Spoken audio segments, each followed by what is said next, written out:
Assalamualaikum warahmatullahi wabarakatuh.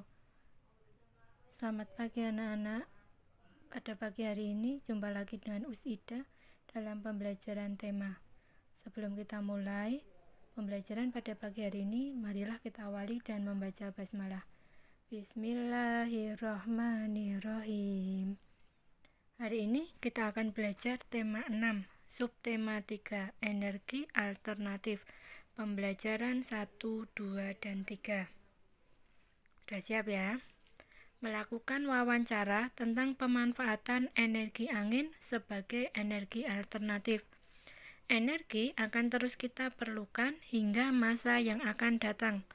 Oleh karena itu, energi alternatif diperlukan untuk mencukupi kebutuhan energi yang terus meningkat. Angin merupakan salah satu sumber energi alternatif.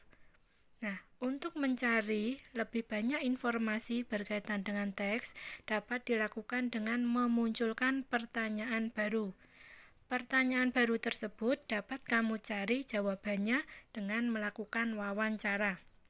Kamu dapat menanyakan kepada narasumber tentang informasi yang ingin kamu dapatkan. Selanjutnya, menemukan dan menjelaskan kata-kata penting. Pada sebuah teks biasanya terdapat kata-kata penting yang maknanya sudah kita ketahui. Tetapi ada pula yang maknanya belum kita ketahui. Kata-kata penting yang belum kita ketahui maknanya dapat kita cari artinya di Kamus Besar Bahasa Indonesia. Kamu juga dapat bertanya kepada guru atau orang tuamu. Nah, contohnya sebagai berikut. Ada kata biogas. Maknanya, gas dari pembusukan kotoran ternak. Kalimat informasinya, biogas merupakan sumber energi alternatif yang berasal dari kotoran ternak. Sekarang kita belajar muatan SBDP. Menghias gambar kincir angin. Selain digunakan sebagai pembangkit listrik, energi bayu atau angin juga dapat digunakan untuk memainkan kincir angin. Kincir angin merupakan salah satu mainan tradisional yang digemari banyak orang. Kincir angin yang dimainkan biasanya dihias dengan warna-warna yang cerah atau dengan motif atau gambar tertentu. Hal itu dapat membuat angin terlihat indah saat dimainkan dan bergerak tertiup angin. Kamu dapat menambahkan gambar pada kincir angin. Gambar tersebut dapat berupa bentuk-bentuk di alam seperti matahari, embusan angin, dan gerakan ombak. Unsur-unsur gambar itu terdiri atas garis, bidang, dan warna. Selanjutnya, menggambar kincir angin. Angin dapat digunakan untuk menggerakkan kincir angin. Kincir angin yang digunakan untuk menghasilkan energi listrik itu berukuran sangat besar. Sedangkan kincir angin yang berukuran kecil biasanya digunakan sebagai mainan atau hiasan. Menggambar kincir angin dapat dilakukan dengan menggambar bidang, badan, dan baling-baling pada kincir angin. Setelah itu, kamu dapat menghias kincir angin dengan warna-warna yang kamu sukai. Bagian badan dan baling-baling kincir juga dapat kamu hias dengan warna dan motif tertentu. Kombinasikan unsur-unsur gambar seperti garis, bidang, dan warna dengan tepat supaya gambar kincir angin yang kamu buat terlihat indah. Sekarang, muatan PPKN. Hak dan kewajiban menjaga ketersediaan energi. Energi yang kita gunakan sebagian besar berasal dari energi fosil. Energi fosil dapat habis jika terus-menerus digunakan. Oleh karena itu, kita perlahan harus beralih menggunakan energi alternatif. Contohnya, energi angin. Menjaga ketersediaan energi merupakan kewajiban kita semua. Jika kita melaksanakan kewajiban dengan baik, maka hak dalam menggunakan energi akan kita peroleh. Nah, sekarang berikut ini kewajiban dalam menjaga ketersediaan energi. Yang pertama, menggunakan energi sesuai dengan kebutuhan. Yang kedua, menggunakan energi alternatif yang ramah lingkungan seperti energi angin. Setelah kita melakukan kewajiban, maka kita akan mendapatkan hak. Hak yang kita peroleh dalam memanfaatkan energi adalah yang pertama, menggunakan suatu energi. Yang kedua, memperoleh alternatif energi. Dan yang ketiga, mendapatkan kesempatan yang sama untuk dapat menggunakan suatu energi seperti energi listrik. Paham ya? Kita lanjutkan. Muatan matematika. Membandingkan dan mengurutkan waktu lama kegiatan. Lama waktu kegiatan dapat ditentukan dengan membuat selisih dari waktu selesai kegiatan dengan waktu mulai kegiatan. Nah, untuk mencari lama waktunya, maka waktu selesai itu dikurangi waktu mulai. Perhatikan contoh berikut. Komang, Fitri, dan Made sedang bermain kincir angin kecil yang terbuat dari bambu. Setiap anak memegang satu kincir angin. Kincir angin Komang mulai berputar pukul 4 lebih 5 menit dan berhenti berputar pukul 4 lebih 25 menit. Kincir angin Fitri mulai berputar pukul 4 lebih 10 menit dan berhenti berputar pukul 4 lebih 20 menit. Kincir angin Made mulai berputar pukul 4 lebih 15 menit dan berhenti berputar pukul 4 lebih 40 menit. Nah, sekarang pertanyaannya. Yang pertama, kincir angin siapakah yang berputar paling lama?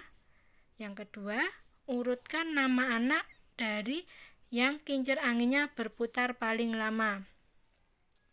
Nah, untuk penyelesaiannya, kita menjawab dulu, menentukan lama waktu setiap kincir angin berputar. Nah, ya ini ya, kincir angin Komang tadi berputar pukul 4 lebih 5 menit sampai 4 lebih 25. Jadi, kincir angin Komang berputar selama 20 menit. Kincir angin Fitri berputar dari pukul 4 lebih 10 menit sampai pukul 4 lebih 20 menit. Kincir angin Fitri berputar selama 10 menit. Kincir angin Made berputar pukul 4 lebih 15 sampai pukul 4 lebih 40 menit. Jadi, kincir angin Made berputar selama 25 menit. Nah, untuk menjawab pertanyaan yang pertama, kincir angin yang paling lama berputar adalah milik Made. Karena milik Made berapa? 25 menit. Pertanyaan yang kedua, jawabannya, urutan nama anak yang kincir anginnya berputar paling lama adalah Made, Komang, dan Fitri. Paham ya? Kita lanjutkan. Menentukan lama sebelum dan waktu sesudah dalam suatu waktu. Nah, ini ya. Kalau mencari waktu sebelum itu sama dengan waktu sesudah dikurangi lama waktu. Sedangkan untuk mencari waktu sesudahnya, maka waktu mulai ditambah lama waktu. Saat menghitung waktu sebelum dan waktu sesudah, kamu juga harus memperhatikan hubungan antar satuan waktu berikut. Nah, ini satu minggu ada 7 hari, 1 bulan ada 30 hari, 1 bulan ada 4 minggu, 1 tahun ada 12 bulan, 1 tahun ada 52 minggu, dan 1 tahun ada 365 hari. Nah, catatan, jumlah hari dalam 1 bulan bisa 30 hari atau 31 hari. Kemarin sudah ada ya di tabel subtema sebelumnya. Khusus bulan Februari itu banyak harinya ada 29 atau 28 hari. Perhatikan contoh berikut. Ayah Fitri ingin melakukan pembibitan tanaman jarak dari bijinya. Pada tanggal 10 Januari 2019, Ayah Fitri menanam biji-biji jarak ke dalam polybag yang sudah disiapkan. Polybag itu diletakkan di tempat yang teduh. Setelah 60 hari, bibit-bibit jarak dalam polybag harus dipindahkan ke tempat terbuka agar beradaptasi dengan lingkungannya sambil menunggu masa tanam tiba. Nah, pertanyaannya, tanggal berapakah bibit-bibit jarak itu dipindahkan ke tempat terbuka? Nah, untuk menjawabnya, sekarang perhatikan kalender tahun 2019 di samping. Perhatikan ya.